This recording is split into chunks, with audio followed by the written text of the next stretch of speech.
L'objectif de l'association, c'est une association de prévention qui intervient sur les quartiers de la ville. Au sein de l'association, on a un atelier mécanique moto, enfin 2 et 3 roues motorisées. Alors Dudou Ludovic, je suis moniteur d'atelier à l'association Quartier Jeune. C'est une association de prévention sur la ville d'Hérouville-Saint-Clair. Tous les jeunes peuvent y venir de la ville, mais aussi de Caen-la-Mer, et je dirais même les moins jeunes. Ce qui fait qu'on a des motards aussi de la FMC ou des motards d'autres clubs qui peuvent venir. Et tout le monde se mélange et s'entraîne.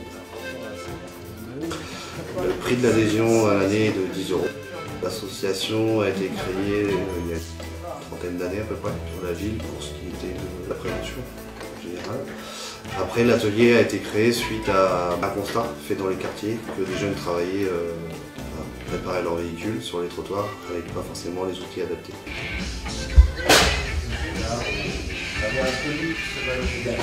C'est pratique parce qu'on a à disposition des choses qu'on ne pourrait pas avoir chez nous. Dans la rue, je ne le ferais pas du tout parce que pas d'outils. Au lieu d'aller chez le garage, des fois des choses qu'on peut faire nous-mêmes qui prennent du temps, ils nous facturent la manœuvre, les heures de manœuvre, qu'on pourrait faire tout seul au bout du compte. Donc ouais, c'est super pratique.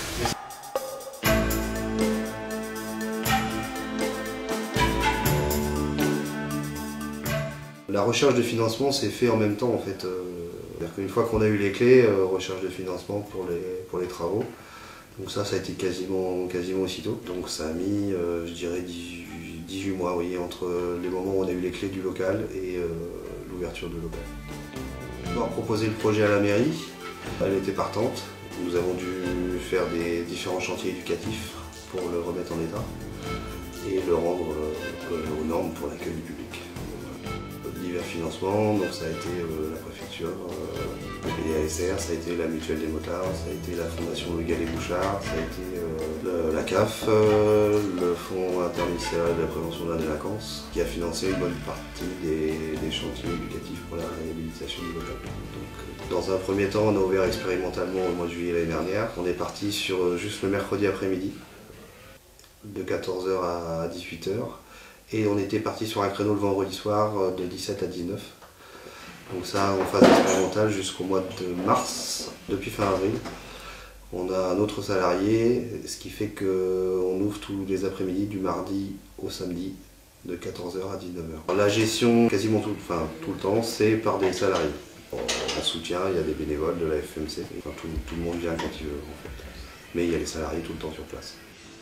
Il nous manque encore du matériel, donc là on va rechercher des financements pour ça. C'est du matériel assez cher et aussi une mise aux normes d'une armoire qu'il nous faut blinder sur les produits inflammables.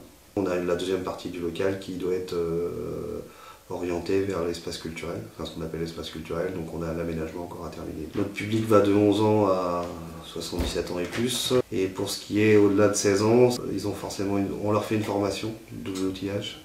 Et le nombre de personnes autour d'un pont, pour nous, il est de 3. 2 jeunes et un encadrant maximum. Et il faut qu'ils soient absolument adhérents. Sur l'atelier, il y a 2 salariés. Les gens qui viennent pour faire la réparation de leurs 2 ou 3 roues. Les gens peuvent venir juste boire un café, discuter, échanger sur leurs difficultés. Pour ce qui est de notre public, de rentrer plus facilement en contact avec eux. Et donc là d'échanger aussi bien sur l'insertion professionnelle que la recherche de stage, d'apprentissage ou autre. Pour l'association, c'est un outil en fait. Ça pourrait être le sport, ça pourrait être complètement autre chose, quoi. Enfin, on utilise la mécanique, mais on a aussi la partie artistique qu'on va développer. Donc, ça peut être de la soudure, ça peut être de la peinture. Enfin, notre public est en libre adhésion, donc ils viennent comme ils veulent, aux horaires d'ouverture. Dans ce bureau-là, il sert aussi à mes collègues d'éducateurs de rue à recevoir les jeunes quand ils leur donnent rendez-vous et en même temps faire connaître le local. Alors le local est situé dans un des quartiers d'Hérouville-Saint-Clair, donc une commune de 25 000 habitants, qui fait partie de Caen-la-Mer, qui regroupe 36 communes.